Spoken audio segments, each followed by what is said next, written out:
trials hard to bear. We're tempted to complain, to murmur and despair, but Christ will soon appear to catch his bride away. I've had to move to Jesus music now because copyright infringement, so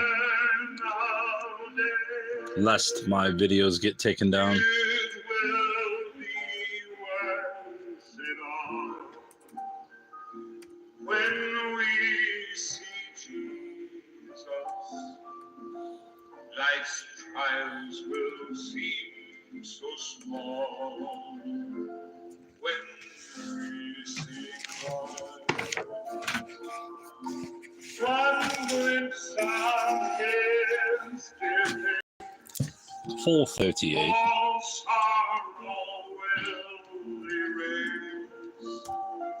So bravely run the race till we see Christ. Sometimes the sky looks dark with not a ray of light. We're tossed and driven on, no human help in sight. But there is one in heaven who knows our deepest care. Let Jesus solve your problem. Just go to him in prayer. It will be worth it all when we see Jesus. Life's trials will seem so small when we see him. One glimpse of his death. It's Charles Burple.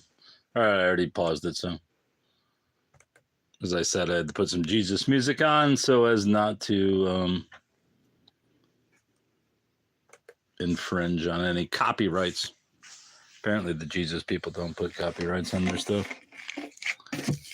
And if they do, they don't enforce them on, what's it called? YouTube. All right, let's get back to this.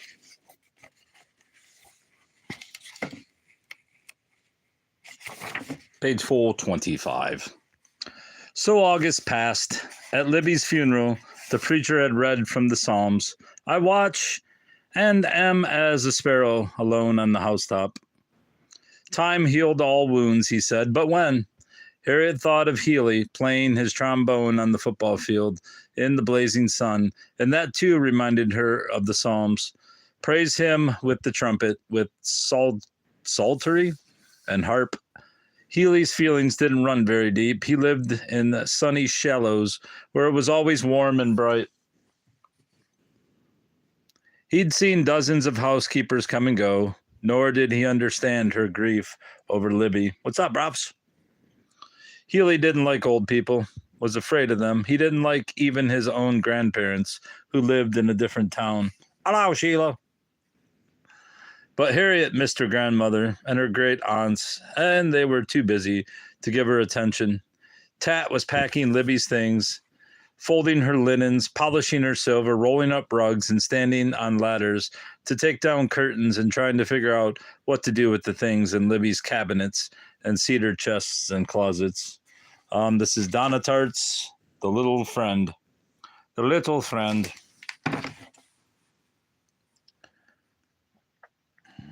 Darling, you are an angel to offer, said Tat when Harriet called her on the telephone and offered to help.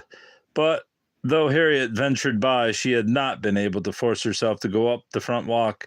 So shocked was she by the drastically altered air of Libby's house, the weedy flower bed, The shaggy lawn, the tragic note of neglect. The curtains were off Libby's front windows, and their absence was shocking. Inside, over the living room mantel, there was only a big blind patch where the mirror had hung. Harriet stood aghast on the sidewalk. She turned and ran home. That night, feeling ashamed of herself, she called Tat to apologize. Well, said Tat, in a voice not quite as friendly Harriet would have liked, I was wondering what happened. Darling, I'm tired, said Tat, and she did sound exhausted. Can I do something for you? The house looks different. Yes, it does. It's hard being over there. Yesterday, I sat down on her poor little table in the kitchen full of boxes and cried and cried. Harriet was crying herself. Listen, darling, you're precious to think of Tatty, but it'll go faster if I'm by myself, poor angel. Now Tat was crying too. We'll do something nice when I'm finished, all right? Even Edie, as clear and constant as the profile stamped on a coin, had changed. She'd grown thinner since Libby died. Her cheeks were sunken, and she seemed smaller somehow. Harriet had hardly seen her since the funeral. Nearly every day she drove down to the square in her new car to meet with bankers or attorneys or accountants. Libby's estate was a mess, mostly because of Judge Cleave's bankruptcy and his muddled attempts at the end to divide and conceal what remained of his assets. Much of the confusion reverberated through the tiny tied-up inheritance he'd passed down to Libby. To make matters worse, Mr. Rixey, the old man whose car she'd hit, had filed a lawsuit against Edie, claiming distress and mental anguish. He would not settle, it seemed sure to mean a court case. Though Edie was tight-lipped and stoical about it, she was clearly distraught. Well, it was your fault, darling, said Adelaide. She'd had headaches, said Adelaide, since the accident. She wasn't up to fooling with boxes over at Libby's. She wasn't herself. In the afternoons, after her nap, said Tat, as if she wouldn't enjoy a nap herself, she walked down to Libby's house and vacuumed carpets and upholstery, unnecessary, and reorganized boxes that Teddy had already packed. But mainly she worried aloud about Libby's estate, and she provoked Teddy and Edie alike by her cordial but transparent suspicion that Edie and the lawyers were cheating her. Adelaide, out of what she called her share. Every night she telephoned Edie to question her in exasperating detail about what had happened that day at the lawyer's office. The lawyers were too expensive, she complained. She was of her share being eaten up by legal fees. Also, to pass along Mr. Sumner's advice about financial matters. What happened to my bell? Where's my damn bell? There it is. Adelaide cried for the fifth or sixth time. I wish you wouldn't tell that old man our business. Why not? He's a family friend. He's no friend of mine, Adelaide said with a deadly cheerfulness. I like to feel that someone has my interests at heart. I suppose you don't think I do. I didn't say that. You did. This was nothing new. Adelaide and Edie had never got along, even as children, but never had the situation between them reached such an openly rancorous point. If Libby was alive, she would have made peace between them long before relations reached this crisis, would have pled with Adelaide for patience and discretion, and with all the usual arguments, begged Edie for forbearance. She is the baby. Never had a mother. Papa spoiled Addie, so. But Libby was dead, and with no one to mediate, the rift between Edie and Adelaide grew daily colder and more profound, to the point where Harriet, who was, after all, Edie's granddaughter, had begun to feel an uncomfortable chill in Adelaide's company. Harriet felt the unfairness of this all the more keenly because formerly, whenever Addie and Edie quarreled, Harriet had tended to take Addie's side. Edie could be a bully, Harry knew that only too well. Now, for the first time, she was starting to understand Edie's side of the quarrel, and exactly what Edie meant by the word petty. Mr. Sumner was back at home now in South Carolina, or wherever it was that he lived, but he and Adelaide had struck up a busy little correspondence that had Adelaide humming with importance. Camellia Street, is that what this says? Camellia? Camellia Street? She'd said as she'd showed Harriet the return address on one of the letters he'd sent her. Isn't that a lovely name? Streets around here don't have names like that. How I would love to live on a street with such an elegant name. She held the envelope at arm's length and, glasses low on her nose, surveyed it fondly. He's got a nice handwriting for a man, too, doesn't he? She asked Harriet. Neat. That's what I'd call it, wouldn't you? Oh, Daddy thought the world and all of Mr. Sumner.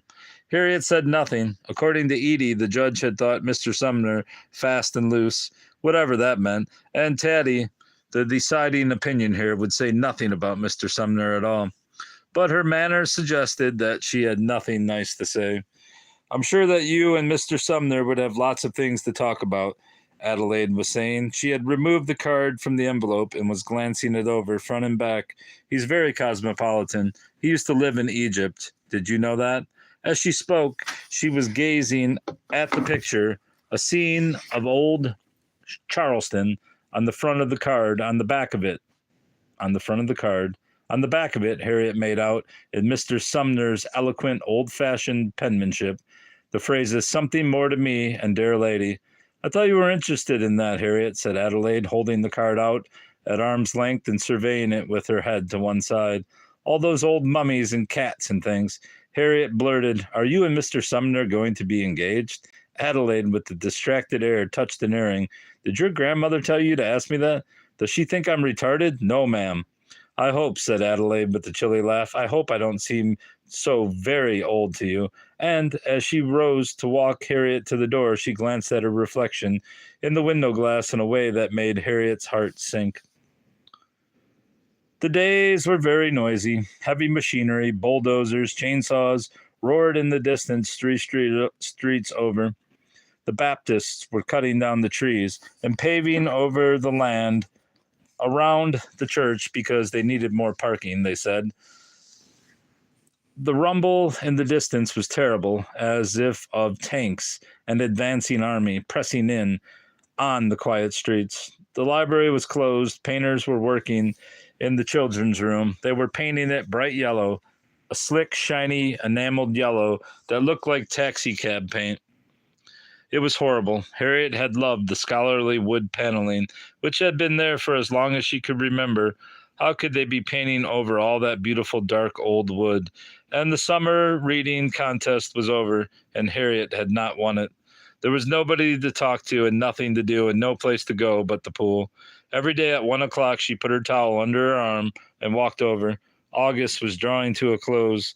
Football and cheerleading practice, and even kindergarten had started, and except for the retired people out on the golf course and a few young housewives who lay roasting themselves on deck chairs, the country club was deserted. The air, for the most part, was as hot and still as glass. Every so often the sun passed under a cloud, and a gust of hot wind swept through and wrinkled the surface of the pool, rattled the awning of the concession stand. Underwater, Harriet enjoyed having something heavy to fight and kick against, enjoyed the white Frankenstein arcs of electricity leaping as from some great generator against the walls of the pool, suspended there in chains and spangles of radiance, 10 feet above the bellying curve of the deep end. Sometimes she forgot herself for whole minutes at a time, lost in echoes and silence, ladders of blue light. For long, dreamy spells, she lay in a dead man's float, staring down at her own shadow. Houdini had escaped fairly quickly in his underwater tricks, and while the policemen glanced at their watches and tugged at their collars, while his assistant shouted for the axe and his wife screamed and slumped in a make-believe faint, he was usually well out of his restraints and out of view, floating quite calmly beneath the surface of the water. Towards this, at least, Harriet had progressed over the summer. She could hold her breath comfortably for well over a minute, and if she stayed very still, she could grit it out not so comfortably for nearly 2. Sometimes she counted the seconds, but more often she forgot. What enthralled her was the process, the trance. Her shadow, 10 feet below, wavered dark across the floor of the deep end, as big as the shadow of a grown man. The boat, told herself, imagining herself shipwrecked. Adrift in blood-warm immensities. Oddly, it was a comfortable thought. No one's coming to rescue me. She'd been floating for ages, scarcely moving except to breathe, when very faintly she heard someone calling her name. With a breaststroke and a kick, she surfaced. Heat, glare, the noisy hum of the cooling unit. The hell was that? Some bug just jumped at me. Glare, the noisy hum of the cooling unit outside the clubhouse. Through foggy eyes, she saw Pemberton, who hadn't been on duty when she'd arrived, wave from atop his lifeguard chair. You ain't going nowhere, bug. Except outside. There's a glass for you. Through foggy eyes, she saw Pemberton, who hadn't been on duty when she'd arrived, wave from atop his lifeguard chair and then jump down into the water. Harriet ducked to avoid the splash and then, seized inexplicably by panic, somersaulted underwater and swam for the shallow end, but he was too quick and cut her off. Hey, he said as she surfaced with a grand shake of his head that sent the spray flying. You got good while you were at camp. How long can you hold your breath? Seriously, he said, when Harriet didn't answer. Let's time you. I've got a stopwatch. Harriet felt her face growing red. Come on, why don't you want to? Harriet didn't know. Down below on the blue bottom, her feet bared with pale blue and twice as fat as usual. Suit yourself. Pem stood up for a minute, back, and then settled back down in the water so their heads were on the same level. Don't you get bored just laying there in the water? Chris gets a little pissed off. Chris, said Harriet after a startled pause. The sound of her own voice startled her even more. It was all dry and rusty, like she hadn't spoken for days. When I came to relieve him, he was all like, look at that kid, laying in the water like a log. Those toddler moms kept bugging him about it like he would just let some dead kid float in the pool all afternoon. He laughed, and then when he couldn't catch Harriet's eye, he swam to the other side. Do you want a Coke, he said, and there was a cheerful crack in his voice that reminded her of Healy. Free. Chris left me the key to the cooler. No thanks. Say, why did you tell me Allison was home when I called the other day? Why didn't you tell me Allison was home when I called the other day? Harriet looked at him blankly, a look that made Pemberton's brow pucker, and then hopped along the bottom of the pool and began to swim away. It was true. She'd told him that Allison wasn't there and hung up, even though Allison was in the next room. Moreover, she didn't know why she'd done it. It couldn't even invent a reason. He hopped after her. She could hear him splashing. Why won't he leave me alone? She thought despairingly. Hey, she heard him call. I heard Ida Rue quit. The next thing she knew, he had glided in front of her. Say, he said, and then did a double take. Are you crying? Harriet dove, kicking a healthy spray of water in his face, and darted off underwater. Whoosh. The shallow end was hot, like bathtub water. Harriet, she heard him call as she surfaced by the ladder. In a grim hurry, she clambered out and, head down, scurried for the dressing room with a string of black footprints winding behind her. Hey, he called, don't be like that. You can play dead all you want. Harriet, he called again as she ran behind the concrete barrier and into the ladies' locker room, her ears burning. The only thing that gave Harriet a sense of purpose was the idea of Danny Ratliff. The thought of him itched at her. Again and again, perversely, as if bearing down on a rotten tooth, she tested herself by thinking of him, and again, outrage flared with sick predictability, fireworks sputtering from a raw nerve. In her bedroom, in the fading light, lay on the carpet, staring at the flimsy black and white photograph she'd scissored from the yearbook. Its casual, off-centered quality, which had shocked her at first, had long since burned away, and now she saw, when she looked at the picture, was not a boy or even a person, but the frank embodiment of evil. His face had grown poisonous to her that now she wouldn't even touch the photograph, except to pick it up by the edges. The despair of her house was the work of his hand. He deserved to die. Throwing the snake on his grandmother had given her no relief. It was him she wanted. She'd caught a glimpse of his face outside the funeral home, and of one thing she was now confident: he recognized her. Their eyes had met and locked, and his bloodshot gaze had flashed up so fierce and strange at the sight of her that the memory made her heart pound. Some weird clarity had flared between them, a recognition of some sort, and though Harriet wasn't sure what it meant, she had the curious impression that she troubled Danny Ratliff's thoughts fully as much as he troubled hers. With distaste, Harriet reflected upon how life had beaten down the adults she knew. Every single grown-up, something strangled them as they grew older, made them doubt their own powers. Laziness, habit, their grip slackened. They stopped fighting and resigned themselves to what happened. That's life. That's what they all said. That's life, Harriet. That's just how it is. You'll see. Well, Harriet would not see. She was young still, and the chains had not yet grown tight around her ankles. For years, she'd lived in terror of turning 9. Robin was 9 when he died, but her 9th birthday had come and gone, and now she wasn't afraid of anything.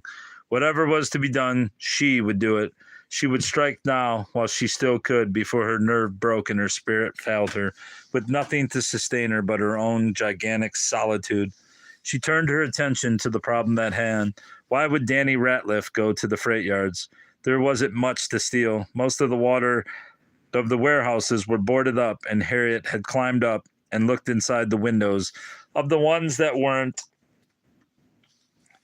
empty for them. Oh, here comes the sneeze. Woo! All right. Hopefully that's done. Most of the warehouses were boarded up, and Harriet had climbed up and looked inside the windows of the ones that weren't empty for the most part, except for raggedy cotton bales and aged blackened machinery and dusty pesticide tanks wallowing belly up in the corners. Wild possibilities ran through her mind. Prisoners sealed in a boxcar, bodies buried, burlap sacks of stolen bills, skeletons, murder weapons, secret meetings. The only way to find out exactly what he was doing, she decided, was to go down to the freight yards and see for herself. She hadn't talked to Healy in ages because he was the only 7th grader at the band clinic. He now thought he was too good to associate with Harriet. Never mind that he'd only been invited because the brass section was short on trombones. The last time she and Healy had spoken by telephone and she had called him, he talked of nothing but band, volunteering gossip about the big kids, as if he actually knew them, referring to the drum majorette and the hot-shot brass soloist by first name in a chatty but remote tone, as if she were a teacher or a friend of his parents. He informed her of the many, many technical details of the halftime number they were working on, a Beatles medley, which the band would conclude by playing Yellow Submarine while forming a gigantic submarine, its propeller represented by a twirled baton on the football field.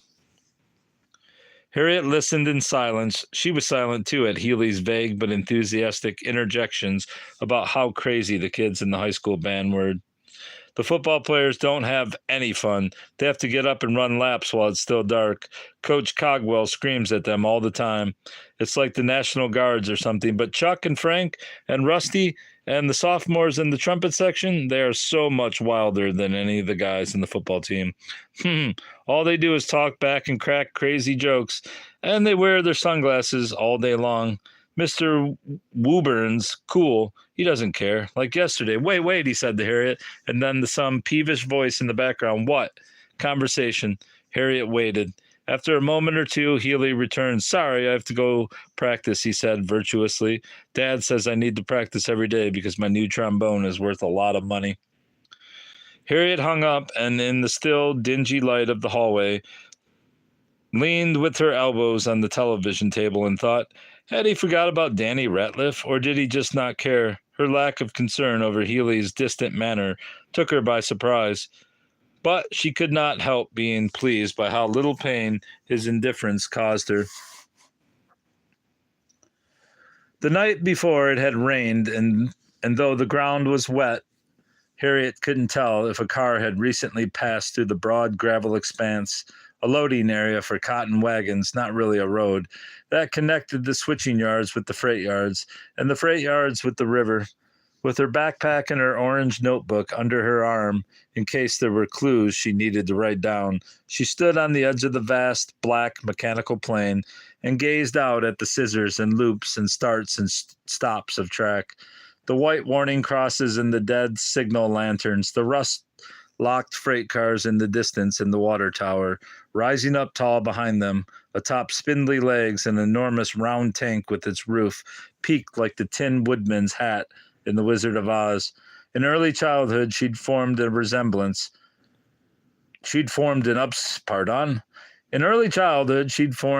obscure attachment to the water tower. Perhaps because of this resemblance, it seemed a dumb, friendly guardian of some sort. And when she went to sleep, she often thought of it standing lonely and unappreciated out somewhere in the dark. Then, when Harriet was 6, some bad boys had climbed up the tower on Halloween and painted a scary jack-o'-lantern face on the tank with slit eyes and saw teeth, and for many nights after, Harriet lay awake and agitated and could not sleep for the thought of her steadfast companion, fanged now and hostile, scowling out over the silent rooftops. The scary face had faded long ago. Someone else had sprayed Class of 70 over it in gold paint, and now that too had faded. Bleached by sun and washed dull by years and years of rain, melancholy black drips of decay streaked the tank's facade from top to bottom. But even though it wasn't really there anymore, the devil face, still it burned in Harriet's memory like a light's afterburn in a recently darkened room. The sky was white and empty. With Healy, she thought, at least there's somebody to talk to. Had Robin wandered down here to play? Had he stood astride his bicycle to look across the train tracks? She tried to imagine seeing it all through his eyes. Things wouldn't have changed much. Maybe the telegraph wires would sag a little more. Maybe the creeper and the bindweed would hang a little thicker on the trees. How would it all look in 100 years after she was dead? She cut through the freight yards, hopping over the tracks, humming to herself, towards the woods. Her voice was very loud in the silence. She had never ventured so far into this abandoned area by herself. What if there was a disease in Alexandria, she thought, and everybody died but me? I'd go live at the library, she told herself. The notion was cheering. She saw herself reading by candlelight, shadows flickering on the ceiling above the labyrinth of shelves. She could take a suitcase from home, peanut butter and crackers, a blanket, a change of clothes, and pull together 2 of the big armchairs in the reading room to sleep on. When she stepped on the footpath and into the shady woods, lush vegetation crackling through the ruins of her death-stilled city, buckling up the sidewalks, snaking through the houses, the passage from warmth to cool was like swimming into a cool plume of spring water in the lake. Airy clouds of gnats swirled away from her, spinning from the sudden movement like pond creatures in green water. In the daylight, the path was narrower and more choked than she had imagined it to be in the dark. Barbs of foxtail and witchgrass prickled up in tufts, and the ruts in the clay were coated in scummy green algae. Overhead, a raucous scream that made her jump, only a crow. Trees dripping in great chains and swags of kudzu loomed high on either side of the path like rotting sea monsters. Slowly she walked, gazing up at the dark canopy, and she did not notice the loud buzzing of flies, which grew louder and louder until she smelled a bad smell and looked down.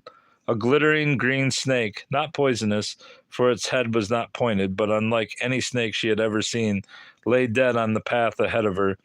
It was about 3 feet long, stomped flat in the middle, so that its guts were smashed out in rich, dark globs.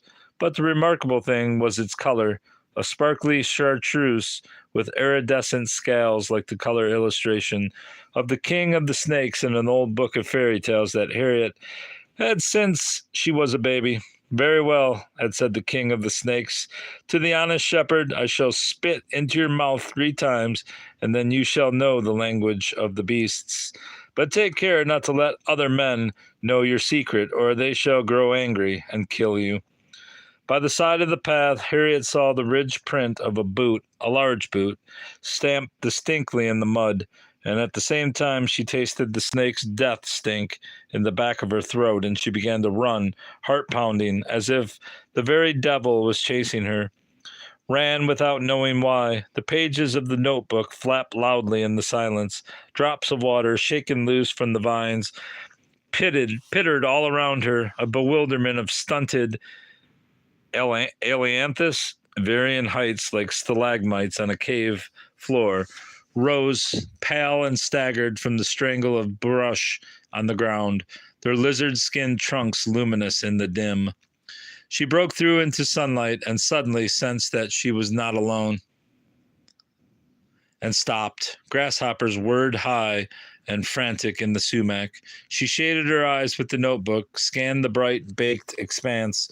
High in the corner of her vision, a silver flash jumped out at her. Out of the sky, it seemed, and Harriet saw, with a jolt, a dark shape crawling hand over hand up the ladder of the water tower, about 30 feet high and 60 feet away. Again, the light flashed, a metal wristwatch glinting like a signal mirror. Heart racing, she stepped back into the woods and squinted through the dripping, interlaced leaves. It was him. Black hair, very thin, tight t-shirt, with writing she couldn't read on the back.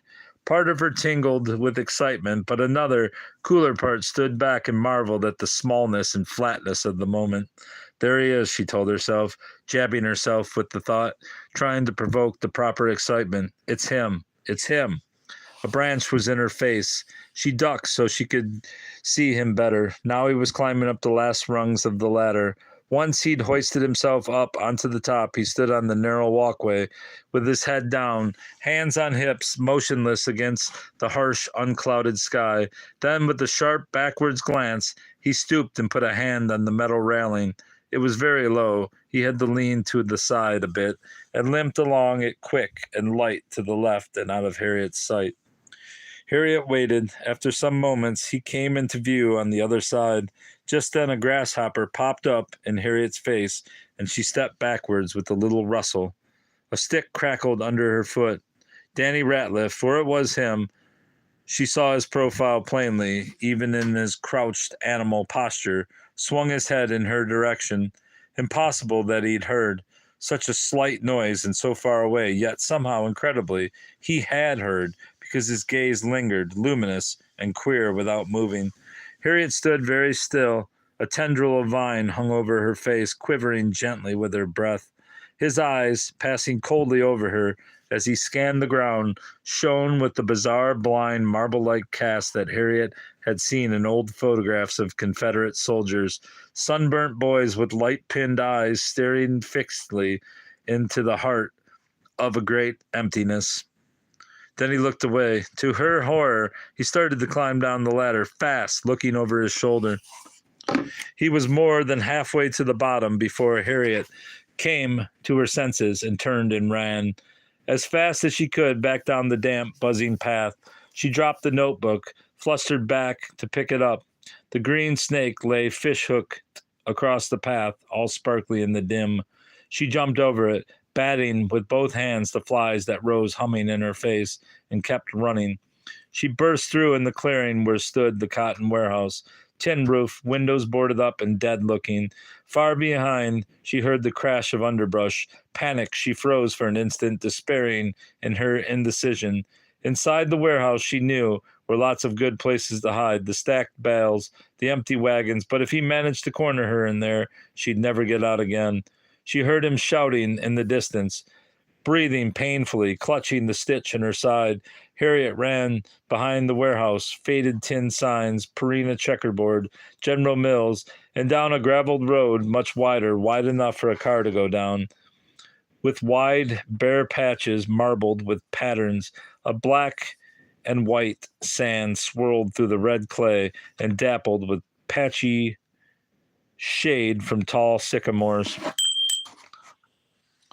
Her blood pounded, her thoughts clattered and banged around her head like coins in a shaken piggy bank, and her legs were heavy like running through mud or molasses in a nightmare, and she couldn't make them go fast enough. Couldn't tell if the crash and snap of twigs like gunshots, unnaturally loud, was the only crashing of her own feet or feet crashing down the path behind her. The road slanted sharply downhill. Faster and faster she ran, faster and faster, afraid of falling but afraid to slow down, her feet pounding along like they weren't even a part of her but some rough machine propelling her along until the road dipped and then rose again abruptly to high earthen banks. The levee. The levee, the levee. Her pace wound down slower and slower and bore her halfway up the steep slope until she tipped over on the grass, gasping with fatigue, and crawled to the top on her hands and knees. She heard the water before she saw it, and when at last she stood on wobbly knees, the breeze blew cool in her sweaty face, and she saw the yellow water swirling in the cut banks. And up and down the river, people, black and white, young and old, people chatting and eating sandwiches and fishing. In the distance, motorboats purred. Well, tell you the one I like, said a high country voice. A man's voice, distinct, the one with the Spanish name. I thought he preached a good sermon. Dr. Marty? Marty ain't a Spanish name. Well, whatever. He was the best, if you ask me. The air was fresh and muddy smelling, light-headed and trembling. Harriet stuffed the notebook in her backpack and made her way down from the levee, down to the quartet of fishermen directly below her, talking about Mardi Gras now, whether the festival was Spanish or French in origin, and on light legs walked down the riverbank past a pair of warty old fishermen, brothers from the look of them, in belted Bermuda shorts hitched high upon Humpty Dumpty waists, past the sunbathing lady in a lawn chair like a sea turtle done up in hot pink lipstick and matching kerchief, past the family with the transistor radio and a cooler full of fish and all sorts of dirty children with scratched up legs, scrambling and tumbling and running back and forth, daring each other to put their hands in the bait bucket, shrieking and running away again. On she walked. The people all seemed to stop talking, she noticed as she approached. Maybe it was her imagination. Surely he couldn't hurt her down here. Too many people, but just then her neck prickled as if somebody was staring at her. Nervously, she glanced behind her and stopped when she saw a scruffy man in jeans with long dark hair only a few feet away. But it wasn't Danny Ratliff, just someone who looked like him. The day itself, the people, the ice chest, the screams of the children had taken on a bright menace all its own. Harriet walked a little faster. Sun flashed from the mirrored glasses of a well-upholstered man, lip puffed, repulsive with chewing tobacco, on the other side of the water. His face was perfectly expressionless. Harriet glanced away quickly, almost as if he'd grimaced at her. Danger everywhere now. What if he was waiting for her somewhere up on the street? That's what he'd do if he was smart. Retrace his steps, circle around, and wait for her. Jump out from behind a parked car or a tree. She had to walk home, didn't she? She would have to keep her eyes open, stick to the main streets, and not take any shortcuts through lonely places. Too bad there were a lot of lonely places in the old part of town. And once she was up on Natchez Street, with the bulldozers going so loudly over at the Baptist church, who would hear her if she screamed? If she screamed at the wrong moment, no one. Who'd heard Robin, and he'd been with his sisters in his own front yard? The riverbank had grown narrow and rocky now, and a little deserted. Lost in thought, climbing the stone steps, cracked, tufted with round little pincushions of grass that wound to the street, she turned on the landing and almost stumbled over a dirty toddler with an even dirtier baby seated in his lap. Kneeling before them on a man's old shirt, spread out beneath her like a picnic blanket, LeSharon Odom was busy rearranging squares of a broken-up chocolate bar upon a large fuzzy leaf. Beside her were 3 plastic cups of yellowy water that looked as if they had been dipped from the river. All 3 of the children were peppered with scabs and mosquito bites.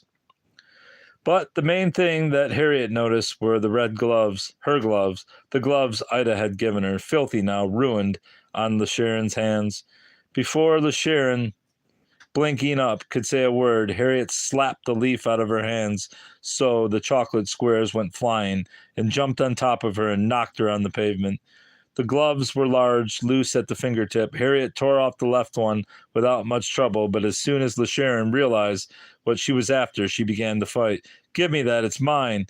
Harriet roared, and when LeSharon closed her eyes and shook her head, she grabbed a handful of LeSharon's hair.